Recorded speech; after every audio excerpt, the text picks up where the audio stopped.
جی ٹھیک ہے، بہت شکریہ مفتی سیف اللہ صاحب کی خدمت میں جائیں گے۔ خورشید احمد صاحب کا سوال ہے سہارنپور سے، اگر قاعدہ اخیرہ پڑھنے کے بعد کھڑے ہو گئے اور یاد آنے پر دوبارہ بیٹھ گئے تو سجدہ سہو کے لیے دوبارہ اتحیات پڑھیں گے یا کوئی اور طریقہ ہوگا؟ بسم اللہ الرحمن الرحیم۔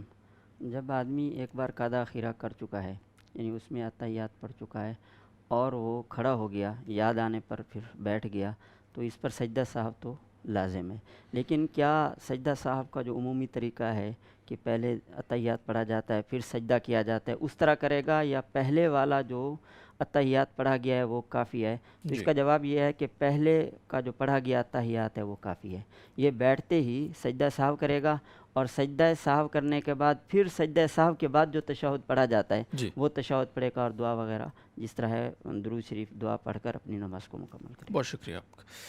امتیاز علی صاحب نواب شاہ سے اگلا سوال ہے ان کا، فرض نماز کی پہلی رکعت میں ثنا کے بعد بھولے سے اعوذ باللہ بلند آواز سے پڑھ لی تو کیا نماز میں خلل تو نہیں ہوگا کوئی؟ تعوذ کو آہستہ پڑھنا مسنون ہے، تاہم اگر کسی نے بھولے سے اس طرح پڑھ لیا تو اس کی نماز درست ہو گئی، اس میں کوئی خلل نہیں آتا۔ شکریہ۔ احمد صاحب دبئی سے، یہ سوال ہو چکا ہے بہت بار، لیکن چونکہ آپ نے پوچھا ہے تو میں، مرد اور عورت کی نماز میں فرق تفصیل سے بیان ہو چکا ہے پہلے بھی، لیکن چونکہ روزمرہ کی ضرورت ہے تو پلیز۔ جی، اصل مرد اور عورت کی نماز میں ایک بنیادی فرق تو یہ ہے کہ مرد کا جو نماز کے لیے سطر ہے وہ ناف سے لے کر گھٹنوں تک کا حصہ ڈھکا ہونا یہ ضروری ہے، نماز کے لیے شرط ہے، اور باقی اگر اس کے گھٹنے کے نیچے پنڈلیاں وغیرہ کھلی ہیں اس میں کوئی حرج نہیں، نماز ہو جاتی ہے۔ لیکن عورت کے لیے سطر الگ ہے، یعنی اس کے لیے صرف ہاتھ اور چہرہ اور پاؤں، صرف یہ ظاہر کرنے کی گنجائش ہے، اس کے علاوہ باقی پورے جسم کا ڈھانپنا اس کے لیے ضروری ہے، اس کا سطر ہے۔ اسی طرح مرد اور عورت کی نماز میں بنیادی چیز یہ ہے کہ عورت زیادہ سے زیادہ مخفی ہو کر نماز پڑھے، اپنے آپ کو چھپائے۔ یہ تو ایسی دو چیزیں جس میں کسی کو کوئی اختلاف نہیں۔ ان دو چیزوں سے بھی یہ بات واضح ہوتی ہے کہ عورت کی جو نماز ہے وہ خفا کی طرف یعنی پوشیدگی کی طرف زیادہ مائل ہونی چاہیے، اس میں زیادہ سے زیادہ پوشیدگی ہونی چاہیے، مرد کی سی کیفیت نہیں ہونی چاہیے۔ تو پھر جب ہم نماز کی طرف آتے ہیں تو ظاہر ہے کہ عورت یہ مختلف روایات ہیں، مرد کے لیے بھی جو ہاتھ اٹھانے کا کے متعلق روایات ہے، تو بعض روایات میں کندھوں تک ہاتھ اٹھانا ثابت ہے، بعض روایت میں کانوں تک ہاتھ اٹھانا، تو ظاہر ہے مردوں کے لیے ہمارے یہاں افضل یہی ہے کہ مسنون یہ ہے کہ وہ کانوں تک ہاتھ اٹھائے، کان کلو تک، لیکن عورت کے لیے پھر یہ صورت زیادہ بہتر ہے کہ وہ صرف سینے تک اپنے ہاتھ کو اٹھائے، کیونکہ یہ صورت اس پوشیدگی اور جو ایک ہم کہتے ہیں کہ اس کے لیے سطر ہے کہ وہ زیادہ سے زیادہ اپنے آپ کو چھپا کر سمیٹ کر نماز پڑھے، اس کے زیادہ قریب ہے۔ اسی طرح رکوع میں بالکل اچھی طرح وہ اپنے آپ کو ایسے یعنی کمر سیدھی کرنا، اس طرح یہ ظاہر ہے کہ اس میں اس درجے کا خفا نہیں ہے، اس میں کوئی شک نہیں کہ اس میں کوئی عدم سطر والی بات نہیں ہے۔ اگر عدم سطر ہوتا تو مردوں کے لیے بھی گنجائش نہ ہوتی، یعنی زیادہ سے یہ استر ہے جسے ہم کہتے ہیں استر کی، اس میں زیادہ ایک قسم کا عورت کی شایع نشان ہے۔ اسی طرح سجدے میں جا کر بجائے اس کے کہ اپنے آپ کو بالکل چوڑا کر کے اور کھلا کر کے وہ سجدہ کرے، تو اس کے لیے یہ ہے کہ اپنے آپ کو جس قدر کلوز کر سکتی ہے، سمیٹ سکتی ہے، اس قدر نماز پڑھے۔ اسی طرح آخر میں جو وہ ہے قاعدہ اخیرہ، قاعدہ میں بیٹھنا ہے، تشہد میں بیٹھنا ہے، تو بجائے مردوں کی طرح بیٹھنے کے اس کے لیے تورک کی صورت جسے کہا جاتا ہے، یعنی اپنے پاؤں ایک طرف دائیں طرف نکال دے اور وہ سرین کے بل بیٹھے اور وہ کرے، تو اس طرح یہ وہ ہے۔ تو اس پر بعض لوگ بڑا وہ کرتے ہیں کہ جی ایسا کیوں ہے، کہ کون سی وہ حدیث میں بہت سی روایات ہے، اس میں کوئی شک نہیں، سیاستہ میں نہ صحیح، لیکن مصنف عبدالرزاق، مصنف ابن شیبہ اور دیگر کئی کتابوں میں اس میں وہ ہے، احادیث بھی ہیں، صحابہ کرام کے آثار بھی ہیں، جیسے پہلے کئی بار اس سے پر بیان بھی ہوا ہے۔ لیکن اگر اس کو عقلی طور پر بھی سوچا جائے، یعنی نماز کا جب تصور آتا ہے تو اس میں جہاں بھی یعنی عورت اور مرد کا آپ صلی اللہ علیہ وسلم سے وہ ثابت ہے، فرق ثابت ہے، تو وہ اس میں یہی سطر والا پہلو ہے۔ مثلا اگر مرد جماعت میں نماز پڑھ رہا ہے، اس امام بھول گیا تو مرد سبحان اللہ کہے گا، لیکن عورت کو سبحان اللہ نہیں کہنا، اس کو ہاتھ پہ ہاتھ مارنا ہے، انگلیاں اپنے ہاتھ پہ مارنی ہے، تاکہ مقصد بھی حاصل ہو جائے اور اپنے جو ایک خفا والا اور سطر والا پہلو ہے تو اس طرح سارے جو نماز کا کیفیات ہیں، جتنی روایات ہیں، سب کو دیکھا جائے تو وہ فقہا جنہوں نے یہی کہا ہے کہ عورت اور مرد کی نماز میں فرق ہے، تو ان کا موقف بہت نمایاں طور پر واضح نظر آتا ہے۔ اصل میں سعودی عرب وغیرہ میں بھی کچھ علماء جیسے شیخ عبدالعزیز بن باز اور مختلف ان کے وہ ہیں کلپس وغیرہ ہیں کہ مرد اور عورت کی نماز میں کوئی فرق نہیں، یا اس طرح کچھ لوگ، تو اس پر لوگ وہ کہتے ہیں ٹھیک ہے، ان کا اپنا نقطہ نظر ہے، لیکن اگر پوری اس نماز کی کیفیت پر غور کیا جائے تو حنفیہ کا جو مسلک ہے وہ بہت زیادہ مضبوط نظر آتا ہے۔ ٹھیک ہے جی، بہت شکریہ۔ ناظرین محترم، میں آپ سے درخواست کروں گا کہ چونکہ یہ جو G T R media house کا سلسلہ ہے آپ کے مسائل کا حل، گزشتہ 4 سال سے الحمدللہ یہ جاری ہے، اور ہر ٹرانسمیشن کے شارٹ کلپس بنتے ہیں، پھر وہ اپلوڈ ہوتے ہیں۔ تو آپ کو جب بھی کوئی مسئلہ درپیش ہو اس پروگرام میں تو آپ بھیجیں ہی اپنا سوال، لیکن وہ سوال آپ یوٹیوب کے سرچ انجن میں لکھ کر اور آگے اس سوال کے آگے J T R media house لکھ دیں، تو آپ کو اگر ہمارا آپ کے اس سوال کا جواب ہمارے چینل پر موجود ہوگا، اور ہوپ فلی جو روزمرہ کے جتنے بھی مسائل ہیں، جس طرح مثلاً آپ نے مرد اور عورت کی نماز میں فرق یہ لکھ کر آگے آپ J T R media house لکھیں گے تو آپ کو حضرت مفتی محمد صاحب کا ایک تفصیلی کلپ ہے، مفتی طارق مسعود صاحب کا ایک تفصیلی کلپ ہے، وہ مل جائے گا، مفتی سیف اللہ صاحب نے ابھی بیان کر دیا۔ تو جو بھی مسئلہ اس طرح سے عمومی مسائل جتنے بھی ہیں تو آپ کو وہاں سے بھی معاونت مل سکتی ہے، تو اس کا بھی اہتمام آپ فرما لیا کریں، اور اگر نہ ملے تو ظاہر ہے پھر یہاں سوال تو آپ کا آ ہی چکا ہوتا ہے۔ اگلا سوال حضرت مفتی محمد صاحب کی خدمت میں ہے، سیف انصاری صاحب کا انڈیا سے۔ وہ کہتے ہیں جی کہ میری سالی کے شوہر نے دوسرا نکاح کیا، جبکہ پہلے 6 بچے ہیں ان کے، 5 لڑکے 1 لڑکی، جسے نکاح کیا تو ان کی اہلیہ کافی پریشان اور بہت رو رہی تھیں کہ اجازت کے بغیر نکاح کر رہے ہیں وغیرہ وغیرہ۔ پوچھنا یہ ہے کیا اس طرح بغیر اجازت کے دوسرا نکاح کرنا درست ہے، جبکہ تنخواہ کو اتنی اچھی بھی نہیں ہے کہ وہ دونوں گھروں کو چلا سکے؟ ہم دیکھیں، دوسری شادی، تیسری شادی، چوتھی شادی، یہ مرد کو اللہ تعالیٰ نے اس کی اجازت دی ہے، جی، اور اس کے لیے پہلی بیوی سے پوچھنے کو ضروری نہیں قرار دیا، نہ قرآن کریم میں، نہ حدیث میں، نہ فقہا نے۔ جی، لہٰذا یہ جو ہمارے ہاں قانون ہے کہ پہلی بیوی سے اجازت لینا ضروری ہے یا یونین کونسل سے اجازت لینا ضروری ہے، یہ شریعت سے متصادم ایک قانون ہے، اور اسلامی نظریاتی کونسل نے 2013-14 میں اپنی سفارش پیش کی ہے کہ یہ قانون خلاف شریعت ہے، شریعت سے متصادم ہے، اسے ختم کیا جائے۔ تو شرعی مسئلہ تو یہ ہے۔ باقی رہی یہ بات کہ یہ کیا ہر ایک کو اجازت ہے کہ وہ دوسری شادی کرے، تیسری شادی کرے، چوتھی شادی کرے، تو ایسا نہیں ہے۔ جن حضرات کو اپنے اوپر یہ پورا اعتماد ہو کہ وہ بیوی بچوں کی ضروریات بھی پوری کر سکتے ہیں اور ان کے درمیان عدل سے بھی کام لے سکتے ہیں، ان کے کھانے پینے میں، ان کے لباس میں، ان کے ساتھ رات گزارنے میں برابری کا معاملہ کر سکتے ہیں، تو انہی کو اس کی اجازت ہے۔ جن کو یہ اندیشہ ہو کہ میں پوری طرح مساوات پر عمل نہیں کر سکوں گا، تو ان کے لیے پھر ایک ہی بیوی پر اکتفا کرنا ضروری ہے۔ فَإِنْ خِفْتُمْ أَلَّا تَعْدِلُوا فَوَاحِدَةً، صحیح، اگر تمہیں یہ خوف ہو کہ تم عدل نہیں کر سکو گے بیویوں کے درمیان، تو پھر ایک ہی پر اکتفا کرو، پھر تم مزے نہ اڑاؤ، صحیح، اپنی فرائض پر عمل کرنے کی کوشش کرو۔ جس کو اس عدل اور انصاف کے قائم کرنے پر اطمینان نہ ہو، وہ پھر دوسری شادی نہ کرے۔ یا کسی کے ایک تو ہے نا کہ آدمی توکل کرے کہ جی بس شادی کرو، اللہ رزق میں وسعت دے گا۔ اللہ رزق میں وسعت دے گا، جی، تو اس میں کوئی شک نہیں کہ اس درجے کا اگر توکل ہو تو اللہ تعالیٰ رزق میں وسعت دیتے بھی ہیں۔ ایک حدیث میں واقعہ مذکور ہے کہ ایک صحابی آئے اور انہوں نے فقر کا کی شکایت کی، تو آپ نے کہا شادی کرو۔ انہوں نے شادی کی تو پھر بھی ویسے ہی حالات، پھر واپس آئے کچھ عرصے کے بعد کہ حضرت فقر اسی طرح، آپ نے کہا ایک اور شادی کرو۔ تو اس طرح ان کو صحیح، تو وہ ہوتا ہے کہ اگر کسی کے اندر اتنا توکل ہے اور جی، اللہ پر اتنا اعتماد ہے تو اللہ تعالیٰ کی مدد بھی آتی ہے، لیکن عام طور پر جو دوسری شادی کرنے والے ہوتے ہیں وہ توکل کے اس اعلیٰ درجے پر قائم نہیں ہوتے، اس لیے پھر وہ جذبات میں آ کر تو لیتے ہیں، اس کے بعد پھر وہ ضروریات پوری نہیں کر سکتے، تو پھر ایک جھگڑا فساد، اس سے دین بھی تباہ ہوتا ہے، دنیا کی زندگی بھی ایک مصیبت بن جاتی ہے۔ تو ایسے لوگوں کو پھر ایسا اقدام نہیں کرنا چاہیے۔ جی ٹھیک ہے، جزاکم اللہ خیر، بہت شکریہ۔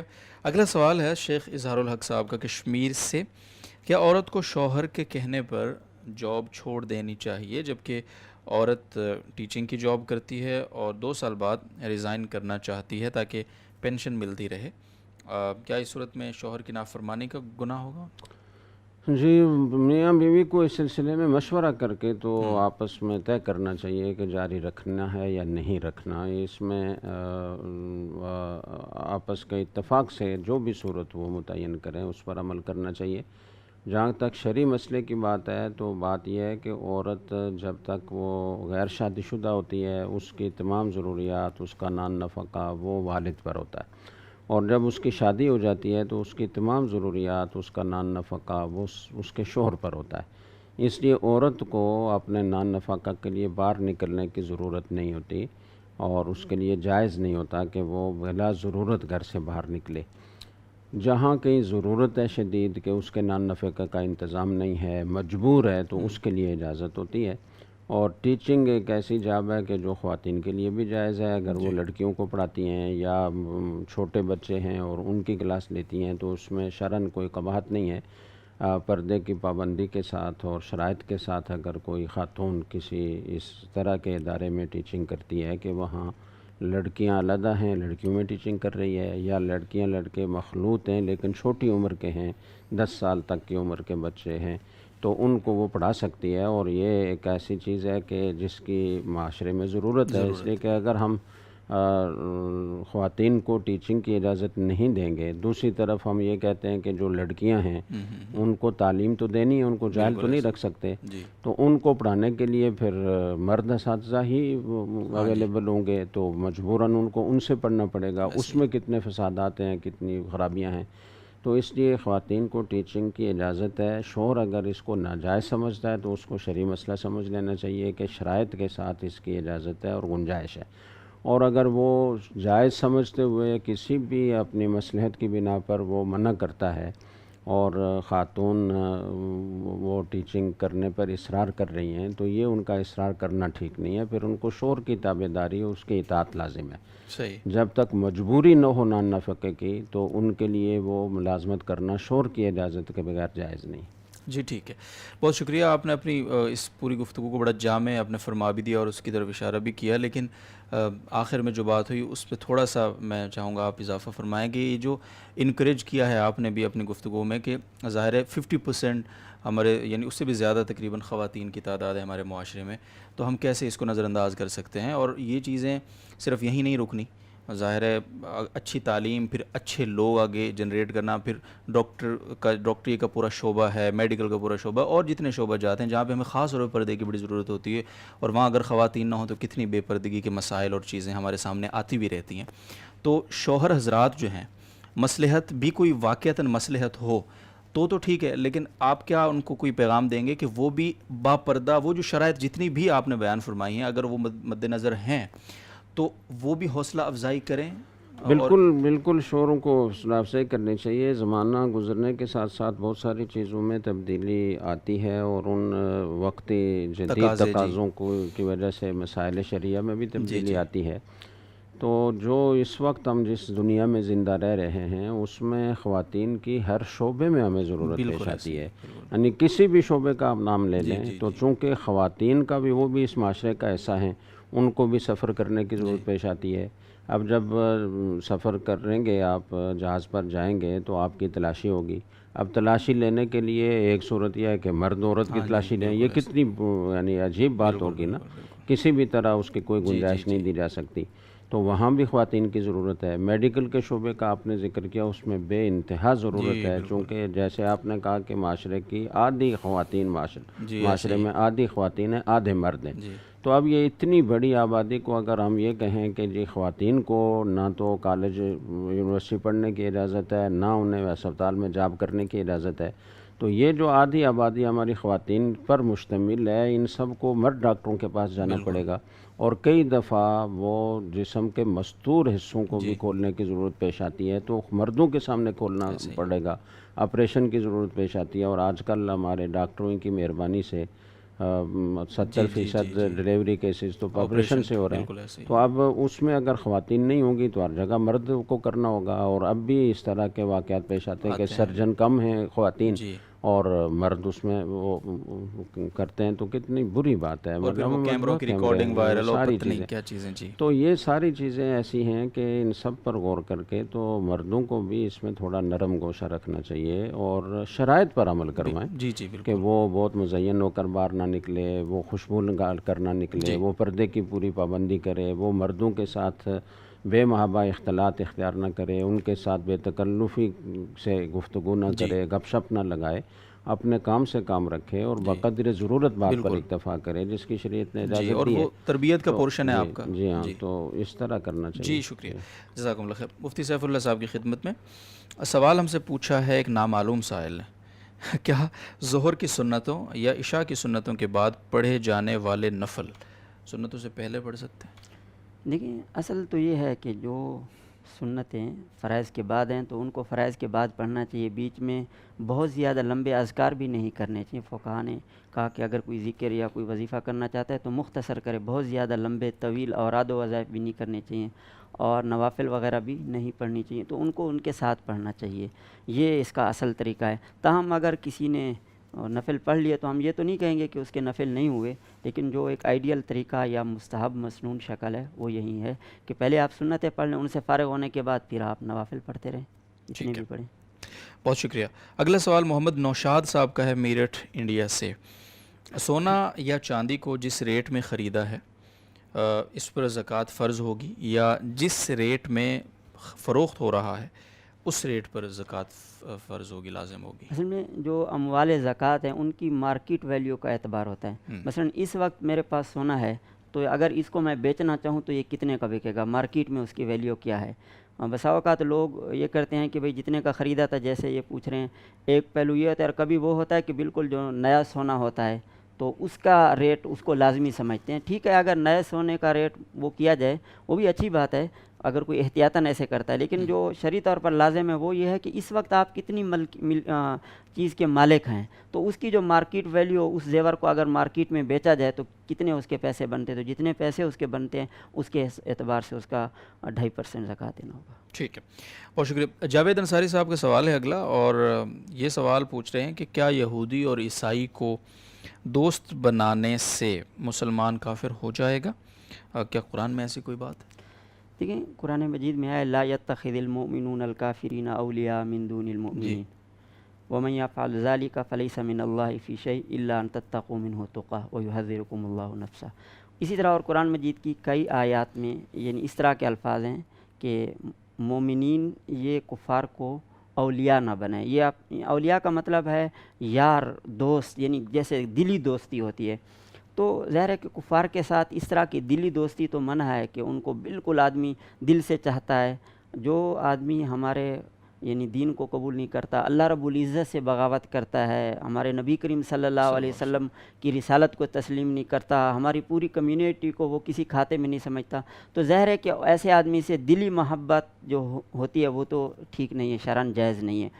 البتہ جو عمومی معاملات ہیں, مثلا ایک آدمی ہے جو پاکستان میں رہ رہا ہے, وہ ہندو ہے, سکھ ہے, کوئی بھی ہے, اب نہ اس کے ساتھ ہماری کوئی جنگ چل رہی ہے نہ کوئی اور مسئلہ ہے, اب ایسے آدمی سے ہم اگر کوئی معاملہ کرتے ہیں, تجارت کرتے ہیں, خرید و فروخت کرتے ہیں, یا اس کے ساتھ ویسے احسان کا معاملہ کرتے ہیں, ہمارے محلے میں کوئی یعنی منارٹی سے تعلق رکھنے والے لوگ ہیں, اقلیتی یعنی طبقے سے تعلق رکھنے والے لوگ ہیں, اور ہم ان کا خیال کرتے ہیں تاکہ وہ اپنے آپ کو ایک احساس کمتری کا شکار نہ سمجھیں اپنے آپ کو, تو اس طرح کی جو بھلائی ہے یہ مستحسن ہے, اچھی چیز ہے, تاکہ وہ ہمارے حسن اخلاق سے متاثر ہو کر اسلام قبول کریں.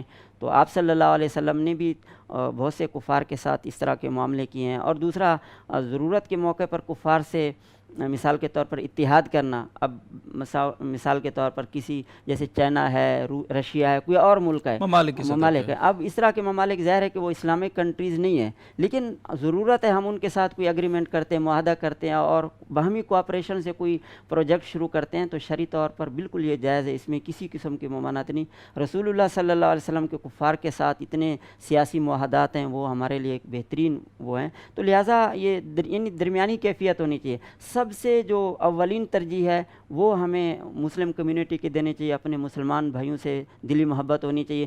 اس کے بعد جو کفار ہم سے لڑتے نہیں ہیں، ان کی ہمارے ساتھ کوئی لڑائی نہیں، جنگ نہیں ہے، جسے شرعی اصطلاح میں حربی کافر کہا جاتا ہے، تو ان کے ساتھ ہم کسی قسم کا دنیاوی معاملہ کر سکتے ہیں، بس اس میں یہ پیش نظر رہے کہ اس میں یعنی اسلام کا فائدہ مقصود ہو، مسلمانوں کا مفاد ہو، یہ دو چیزیں ہیں۔ بہت شکریہ۔ میں تھوڑا سا حضرت مفتی محمد صاحب سے اس حوالے سے، یہ ہم اکثر سنتے ہیں یہ بات کہ کفار سے دوستی نہ کرو کا مطلب دلی تعلق نہ رکھو ان سے دل میں۔ ایک تو یہ ہے کہ خیر خواہانہ تعلق، یعنی ظاہر ہے جو بھی اسلام قبول نہیں کیا جس نے، وہ ہماری خیر خواہی کا تو محتاج ہے، وہ ایک بیچارہ ظلم کا شکار ہے گویا ایک طرح سے۔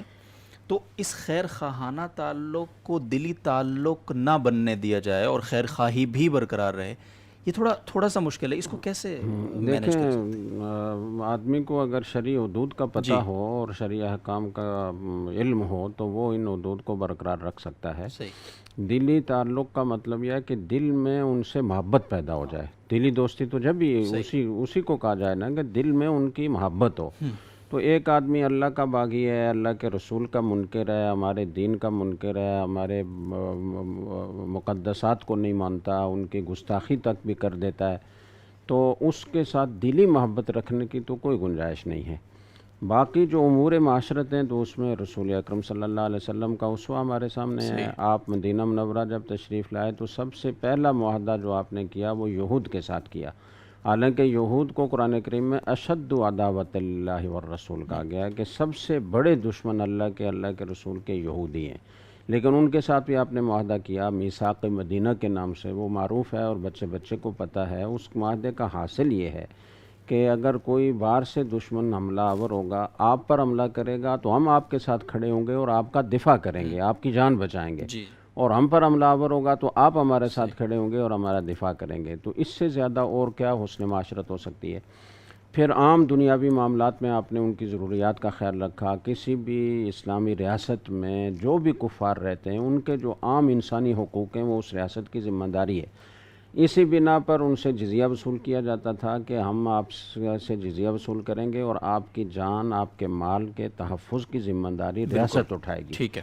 تو یہ، اور پھر عام اگر پڑوسی ہے، عام معاشرے میں رہنے والا ہے تو اس کے ساتھ حسن سلوک کا معاملہ کرنا۔ رسول اکرم صلی اللہ علیہ وسلم نے تو کفار کو، بڑے بڑے کفار کو جن کا کفر مسلم ہے، یعنی اس میں کوئی شک و شبہ کی گنجائش نہیں ہے، وہ بڑے بڑے سردار ہیں، ان کو آپ صلی اللہ علیہ وسلم نے ہدایہ دیے، اور بعض اوقات اتنی بھاری مقدار میں ہدایہ دیے کہ حضرت صفوان، ان کو اتنے مویشی آپ نے ہدیہ دیے کہ حدیث میں آتا ہے کہ دو وادیوں کے درمیان، دو پہاڑوں کے درمیان کی جو وادی تھی وہ پوری بھر گئی، اتنے زیادہ آپ نے ہدیہ ان کو دیا۔ اس کے علاوہ اور بے شمار واقعات ہیں آپ کے کفار کے ساتھ حسن سلوک کے۔ تو اب یہ آپ صلی اللہ علیہ وسلم کی دلی محبت نہیں ہے بلکہ ان کے ساتھ ہمدردی ہے، اور جو دین کا پیغام پہنچانا ان کو، اور ان کو اسلام کے قریب لانا، اور ان کو اسلام میں داخل کرنے کی کوشش کرنا، یہ اس کا حصہ ہے۔ جب آپ اس طریقے سے حسن معاشرت کریں گے، اخلاق سے پیش آئیں گے تو آپ کے قریب آئیں گے، آپ ان کو اسلام کے محاسن بیان کر کے اسلام کی دعوت دیں گے تو ان کے اسلام میں داخل ہونے کے امکانات پیدا ہوں گے۔ تو دعوت کا ذہن ہونا چاہیے اور دعوتی کی نیت سے ان کے ساتھ اس طرح حسن سلوک کا معاملہ کرنا چاہیے۔ یعنی دلی درد تو ہو لیکن دلی تعلق نہ ہو۔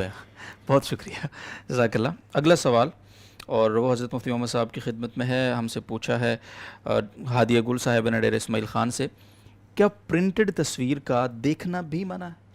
پرنٹڈ تصویر کا دیکھنا ہی منع ہے۔ اچھا، ڈیجیٹل تصویر تو مطلقاً منع نہیں ہے، اس میں تو اختلاف ہے۔ اور جو پرنٹڈ تصویر ہے وہ تقریباً جمہور علماء اس کو ناجائز کہتے ہیں، حرام کہتے ہیں، شدید ضرورت کے بغیر اس کی اجازت نہیں ہے۔ آپ کے پاسپورٹ کے لیے، شناختی کارڈ کے لیے، باقی جن جگہوں پر اس کی ضرورت ہے اس کے بغیر وہ کام نہیں ہو پاتا، تو وہاں اس کی گنجائش ہے۔ بلا ضرورت تصویر پرنٹ کروانا یا اسے دیکھنا یہ جائز نہیں۔ جی ٹھیک، بہت شکریہ۔ اب ثمیر الدین قاسمی صاحب کشمیر سے، تعویذ کو پہننا، گلے میں لٹکانا جائز ہے؟ جی جائز ہے۔ تعویذ اگر قرآن کریم کی آیات پر مشتمل ہو یا احادیث میں مذکور ادعیہ اور اذکار پر مشتمل ہو تو اس کے ناجائز ہونے کی کوئی وجہ نہیں ہے۔ اور حدیث سے اس کا ثبوت موجود ہے۔ حضرت عبداللہ ابن عمر رضی اللہ تعالیٰ عنہ جو بچے بالغ ہوتے تھے، یاد کرنے کے قابل ہوتے تھے، ان کو یہ کلمات یاد کروایا کرتے تھے، اعوذ بکلمات اللہ التامات من غضبہ و عقابہ و شر عبادہ و من ہمزات الشیاطین و ان یحضرون۔ تو جو یاد کر سکتے تھے ان کو یاد کراتے تھے کہ یہ صبح و شام پڑھا کرو، اور جو بچے چھوٹے ہوتے تھے، یاد کرنے کے قابل نہیں ہوتے تھے، تو یہ کاغذ پر یہ کلمات لکھ کر ان کے گلے میں ڈال دیا کرتے تھے۔ تو یہ جو بعض لوگ کہہ دیتے ہیں کہ جی تعویذ شرک ہے اور التمائم و شرک حدیث میں آتا ہے، تو وہ ان تعویذوں کے بارے میں ہے جو شرکیہ کلمات پر مشتمل ہوں۔ جو کلمات قرآنیہ پر مشتمل ہوں یا حدیث میں مذکور ادعیہ اور اذکار پر مشتمل ہوں، ان کے بارے میں یہ حدیث نہیں ہے۔ وہ جو جاہلیت کے زمانے میں جس طرح کے تعویذ مروج تھے، اس میں شرکیہ کلمات ہوتے تھے، تو ان کو شرک آ گیا ہے۔ جی جزاکم اللہ خیر۔ حضرت مفتی سیف اللہ صاحب کی خدمت میں محمد حمزہ صاحب کا سوال ہے اٹک سے۔ کسی آدمی نے غلطی سے میرے اکاؤنٹ میں پیسے بھیج دیے ہیں، آدمی کا نام وغیرہ نہیں پتہ ہے مجھے، کیا کروں پیسوں کا؟ دیکھیں، پہلے تو کوشش کرنی چاہیے کہ اس آدمی کو تلاش کیا جائے۔ اگر بینک کا اکاؤنٹ ہو تو مسئلہ نہیں، بینک سے رابطہ کر کے یہ اکاؤنٹ کن کا ہے، اور کم از کم اگر اکاؤنٹ آدمی کو معلوم ہو تو اس میں دوبارہ ٹرانسفر کر سکتا ہے، اس میں کوئی مسئلہ تو نہیں ہے۔